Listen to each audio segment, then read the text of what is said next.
Hello everyone, स्वागत है आप सभी का इस वीडियो में। इस वीडियो के थ्रू हम लोग इंग्लिश वोकैबुलरी से रिलेटेड इंपॉर्टेंट टॉपिक्स डिस्कस करने वाले हैं, like antonyms, synonyms, one word substitution and correct spelling. ठीक है, तो अगर आप किसी भी एग्जाम की प्रिपरेशन कर रहे हो जिसमें इंग्लिश आता है तो आपके लिए ये वीडियो हेल्पफुल है। पहला क्वेश्चन है, choose the antonym of accurate. Accurate का आपको एंटोनिम बताना है, ऑपोजिट, उल्टा बताना है। बताइए। एक्यूरेट का मतलब होता है ठीक ठीक, शुद्ध। कहते हैं ना, मैंने एकदम एक्यूरेट इतना मार्क्स लाया है ना। तो समझ सकते हो आप, एक्यूरेट का मतलब होता है ठीक ठीक या फिर शुद्ध। तो इसका उल्टा क्या होगा भाई? इसका उल्टा होगा इम्परफेक्ट। ठीक है, इम्परफेक्ट का मतलब होता है अधूरा, अपूर्ण। चलिए अगला है बेफल। बेफल का आपको एंटोनिम बताना है। बेफल का मतलब क्या होता है भाई? बेफल का मतलब होता है चकरा देना या फिर मात देना। अब इसका आपको उल्टा बताना है। इसका उल्टा होगा यहाँ पे क्या?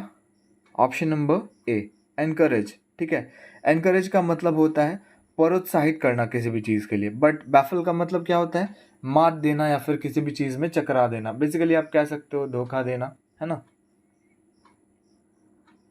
या फिर हरा देना। चलिए अगला है आपका, choose the antonym of convict.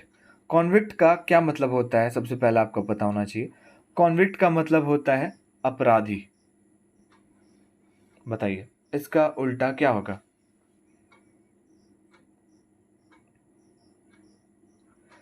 इसका उल्टा होगा एक्विट।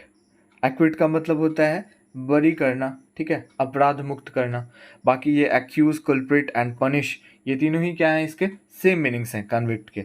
ये जो आपके एंटोनिम्स होते हैं, बाकी ये जो तीन वर्ड्स बचते हैं, तो ये आपके सेम मीनिंग्स हो जाते हैं। ठीक है ना, बाकी एक उल्टा हो जाता है।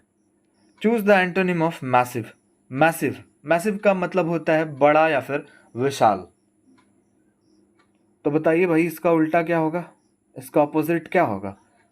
इसका ऑपोजिट होगा स्लाइट। स्लाइट होगा क्यों? स्लाइट का मतलब होता है थोड़ा या फिर कमजोर। अगला क्वेश्चन है imitate. Choose the antonym of imitate. Imitate का आपको उल्टा बताना है। बताइए। इमिटेट का मतलब होता है नकल करना। और अगर बात करें इसका उल्टा क्या होगा, ऑपोजिट क्या होगा? ऑरिजिनेट। ऑरिजिनेट का मतलब होता है भाई उत्पन्न करना। ठीक है, नकल करना नहीं होता है, उत्पन्न करना, जन्माना। ठीक है, इस टाइप का होता है ऑरिजिनेट। ठीक है, 5 एंटोनिम्स कर लिए हमने। अब हम 5 सिनोनिम्स देखेंगे, same meanings. Choose the synonym of mandatory. Mandatory का क्या मतलब होता है भाई? मैंडेटरी का मतलब होता है अनिवार्य। मतलब क्या कह रहे हैं कि आज आप अगर इंग्लिश वोकैबुलरी की क्लास देख रहे हो, कल फिर ये क्लास आई, तो आपके लिए ये मैंडेटरी की आपको देखना ही देखना है। इस तरीके से मैंडेटरी का मतलब होता है। तो इसका सेम मीनिंग क्या होगा? इसका सेम मीनिंग होगा कंपलसरी। बाकी ये वॉलेंट्री, अननेसेसरी, ऑप्शनल, ये तीनों ही इसके एंटोनिम्स हैं। अगला क्वेश्चन है, choose the synonym of solitary. Solitary का आपको सेम मीनिंग बताना है। सॉलिटरी का भाई मतलब क्या होता है? इसका मतलब होता है अकेला। और इसका सेम मीनिंग क्या होगा? लोन। ठीक है, लोन। इसका लोन का मतलब होता है अकेला। एंग्विश। बताइए, choose the synonym of anguish. इसका मतलब होता है दुख, पीड़ा। और इसका सेम मीनिंग क्या होगा? इसका सेम मीनिंग होगा डिस्ट्रेस।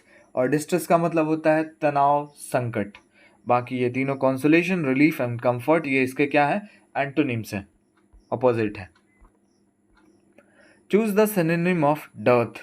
डर्थ का आपको सिनोनिम बताना है, सेम मीनिंग बताना है भाई। बताइए डर्थ का मतलब क्या होता है? डर्थ का मतलब होता है अकाल या फिर किसी भी चीज की कमी, अभाव कह सकते हो आप। आपको समझ आ रहा होगा कि इसका सेम मीनिंग क्या होगा। Obviously deficiency. जीके की क्लास अगर आप कवर करते हुए तो आपको समझ आ गया होगा। Choose the synonym of inimical. Inimical का आपको सेम मीनिंग बताना है। बेसिकली इनिमिकल का मतलब क्या होता है? इसका मतलब होता है विरोधी। अब इसका उल्टा सॉरी सेम बताना है आपको, तो इसका सेम मीनिंग होगा एडवर्स। एडवर्स का क्या मतलब होता है भाई? एडवर्स का मतलब होता है विपरीत, या फिर विपरीत ही होता है, जो आपके अपोजिट में खड़ा हो उसको कहते हैं एडवर्स। और ये भी सेम है ना ये दोनों। बाकी फ्रेंडली, प्लेजेंट एंड ग्रेशियस, ये तीनों ही क्या है इसके अपोजिट वर्ड्स हैं। 5 हमने एंटोनिम्स किया, 5 सिनोनिम्स। अब हम 5 वन वर्ड सब्स्टिट्यूशन देखेंगे। पहला क्वेश्चन है a large number of fish swimming together. जैसे पानी में एक साथ जो लार्ज नंबर ऑफ फिश जो एक साथ तैरती हैं उसको क्या कहते हैं बताइए। तो भैया लार्ज नंबर ऑफ फिश जो है एक साथ तैरते हैं उसको क्या कहते हैं? शोल। अगला question, something that can not be avoided. बताइए समथिंग, ऐसा चीज जिसको अवॉइड नहीं किया जा सकता है, इग्नोर नहीं किया जा सकता है, उसको क्या कहते हैं? उसको कहते हैं इनविटेबल। ठीक है, जिसको इग्नोर नहीं किया जा सकता है, अवॉइड नहीं किया जा सकता है। A person who can speak only 2 languages. बताइए ऐसा व्यक्ति जो केवल 2 लैंग्वेज बोलता है। 2 लैंग्वेज दैट मीन्स, जैसे मैं अभी आपको हिंदी में समझा रहा हूँ, इंग्लिश में भी समझा रहा हूँ, तो मैं क्या बोल रहा हूँ भाई? बायलिंगुअल बोल रहा हूँ। ठीक है, तो ऐसा व्यक्ति जो 2 लैंग्वेज बोलता है, लाइक हिंदी इंग्लिश हो सकता है, कोई भी 2 लैंग्वेज हो सकता है, तो उसको कहते हैं बायलिंगुअल। अगला question, one who pretends to be what he is not. ऐसा व्यक्ति जो प्रिटेंड करता है कि भाई ये इस टाइप का है बट वो होता नहीं है। समझ सकते हो आप कि वो अच्छा अपने आप को प्रिटेंड दिखाने की कोशिश करता है बट वो होता नहीं है, तो ऐसे व्यक्ति को क्या कहेंगे? ऐसे लोगों को क्या कहेंगे? ऐसे लोगों को कहेंगे हिपोक्राइट। चलिए अगला है आपका, one who is unable to read और राइट। ऐसा इंसान जो लिखने और पढ़ने में असमर्थ हो उसको क्या कहेंगे? So this types of person is known as illiterate. ठीक है, चलिए अगला क्वेश्चन देखते हैं। चलिए चूज कीजिए करेक्ट स्पेलिंग कौन सा है रेस्ट्रिक्शन का। रेस्ट्रिक्शन का मतलब होता है बेसिकली किसी भी चीज को रोकना, प्रतिबंधित करना, प्रतिबंध करना, है ना। रेस्ट्रिक्शन का करेक्ट स्पेलिंग कौन सा होगा? Option number C. Okay, choose the correct spelling of exhaustive. Exhaustive का मतलब होता है संपूर्ण, और इसका करेक्ट स्पेलिंग है option number A, exhaustive. Choose the correct spelling of expansion. Expansion का मतलब होता है विस्तार,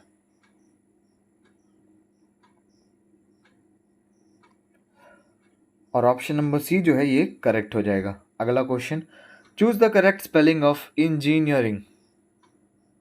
इंजीनियरिंग भाई ये तो इजी है, आप चूज कर सकते हो इसको, option D. And last one is accidentally का आपको बताना है करेक्ट स्पेलिंग,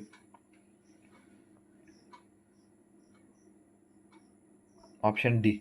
ठीक है, तो आई होप वीडियो आपको अच्छी लगेगी। वीडियो अच्छी लगे, हमारे चैनल पे आप नए हो तो लाइक शेयर एंड सब्सक्राइब जरूर कीजिएगा। मिलते हैं नेक्स्ट वीडियो में।